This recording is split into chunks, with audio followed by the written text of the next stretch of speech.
Writer में चौधरी कैसे कह दे। हाँ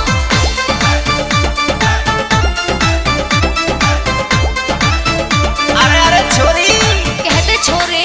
दिल तोड़ के मत जावे तू। अच्छा सुन सुनाइए।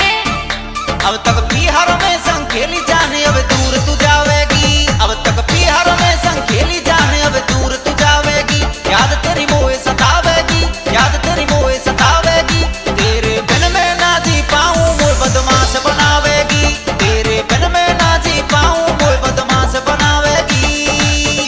कर ले सबर यार तू दिल में थोड़ी धीर बंधा ले तू।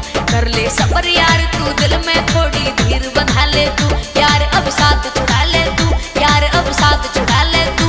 ले ले एक सेल्फी संग यार अब मन बहला ले तू। ले ले एक सेल्फी संग यार अब मन बहला ले तू। अच्छा हाँ जी कहाँ तक मन बहलावे छोरी। एक सेल्फी ले ले उसी से मन बहलाना है तुझे अब। हाय हाय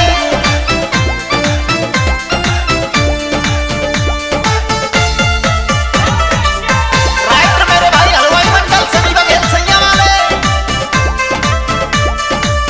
और सुन छोरी सुना दे। बचपन हंस खेलन में भी तो करबो प्यार तो ही ते सीखो। जाते न होए खून की होली जावे बैठ जान तू डोली। अच्छा जी बचपन हंस खेलन में भी तो करबो प्यार तो ही ते सीखो। जाते न होए खून की होली जावे बैठ जान तू डोली।